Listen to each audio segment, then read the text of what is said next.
GST తాజా సంస్కరణలకు దేశమంతా మెచ్చుకుంది. అంతేకాదు కాంగ్రెస్ సీనియర్ నేత చిదంబరం కూడా ఈ సంస్కరణలపై ప్రశంసలు కురిపించారు.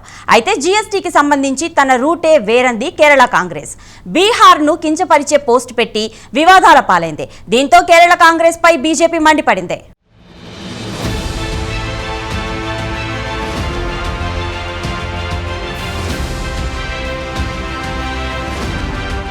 ప్రపంచవ్యాప్తంగా పరిణామాలు శరవేగంగా మారుతున్నాయి. ఇప్పుడే దేశం మరో దేశంపై దాడులు చేస్తుందో ఎవ్వరికి తెలియడం లేదు. చర్చల ద్వారా పరిష్కారమయ్యే విభేదాలను కూడా యుద్ధాల వరకు తీసుకెళ్తున్నాయి కొన్ని దేశాలు. ఈ నేపథ్యంలో ప్రపంచవ్యాప్తంగా అన్ని దేశాలు తమ సైనిక పాతవాన్ని పెంచుకోవడంలో ప్రస్తుతం బిజీగా ఉన్నాయి. ఇందులో భాగంగా భారత్ కూడా తన సైనిక సామర్థ్యాన్ని పెంచుకోవడంపై ప్రత్యేక దృష్టి పెట్టింది.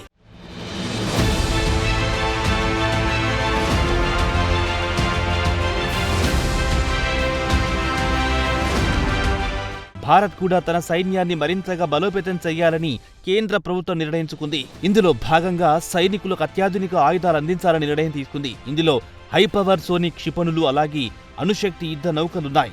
ఇందుకు సంబంధించిన ప్రణాళికలను నరేంద్ర మోదీ సర్కార్ ఆమోదించింది. 15 సంవత్సరాల కాలంలో ఈ లక్ష్యాలను చేరుకోవడానికి వీలుగా కేంద్రం ఓ రోడ్ మ్యాప్ ను సిద్ధం చేసింది.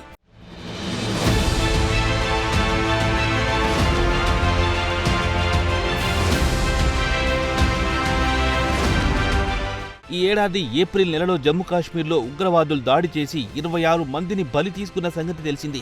దీనికి కౌంటర్గా భారత్ ఆపరేషన్ సింధూర్ చేపట్టింది. ఆ తర్వాత భారత్ పాకిస్తాన్ మధ్య ఉద్రిక్తతలు చెలరేగడం, చివరి క్షణంలో పాకిస్తాన్ చేతులెత్తేయడం అందరికీ తెలిసిన ముచ్చటే. ఈ నేపథ్యంలో మన సైనిక దళాలకు అత్యాధునిక ఆయుధాలు అందించే సరికొత్త ప్లాన్ను కేంద్ర ప్రభుత్వం ఆవిష్కరించింది. ఇందులో భాగంగా మిలిటరీ బడ్జెట్ను పెంచాలని కూడా కేంద్రం డిసైడ్ అయ్యింది.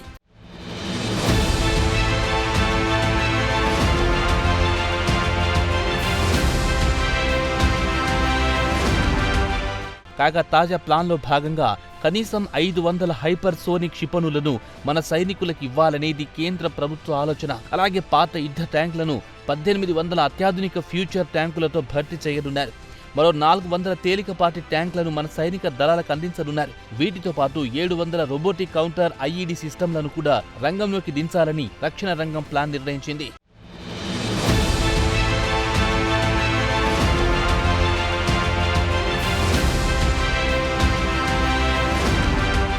ఇక నౌకాదళానికి కూడా అత్యాధునిక ఆయుధాలు అందనున్నాయి. సరికొత్త ఎయిర్ క్రాఫ్ట్ క్యారియర్లు, 10 అత్యాధునిక ఫ్రిగేట్లు అందజేయనున్నారు.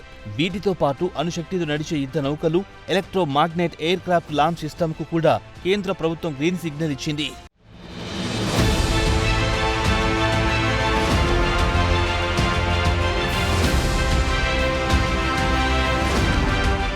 వాయుసేన విషయానికి వస్తే 75 high altitude pseudo satellites, 150 stealth bomber డ్రోన్లు, 100 రిమోట్ సాయంతో పనిచేసే విమానాలు అందజేయాలని కేంద్ర ప్రభుత్వం భావిస్తోంది. కాగా భవిష్యత్తులో ఎటువంటి పరిస్థితినైనా ఎదుర్కోవడానికి వీలుగా రక్షణ రంగాన్ని బలోపేతం చేయాలన్నది కేంద్ర ప్రభుత్వ తాజా ప్రణాళిక.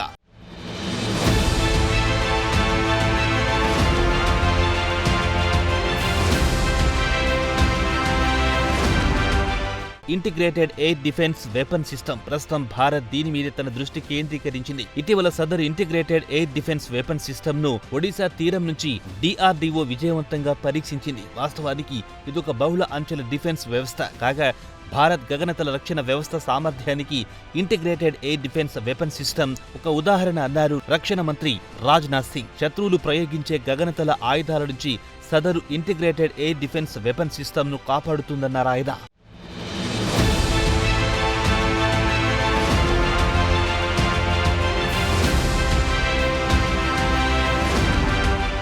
అంతేకాదు క్షిపణి ప్రయోగాలపై కూడా భారత్ ప్రత్యేక శ్రద్ధ పెట్టింది. ఇటీవల అగ్నిఫై పేరుతో ఓ మధ్యమ శ్రేణి బాలిస్టిక్ క్షిపణిని భారత్ ప్రయోగించింది. ఈ ప్రయోగంలో అగ్నిఫై క్షిపణి తన లక్ష్యాన్ని సాధించింది. అగ్నిఫై క్షిపణిని రక్షణ పరిశోధన అభివృద్ధి సంస్థ DRDO అభివృద్ధి చేసింది. కాగా అగ్నిఫై క్షిపణి పరిధి 5000 కిలోమీటర్లు. ఒకేసారి 3 అణు వార్ హెడ్లను మోసుకెళ్లి ఫైర్ చేయగల సామర్థ్యం అగ్నిఫై క్షిపణికి ఉంటుందన్నారు రక్షణ రంగ నిపుణులు. మొత్తం మీద సైనిక దళాల బలోపేతానికి ప్రాధాన్యమిస్తోంది కేంద్ర ప్రభుత్వం.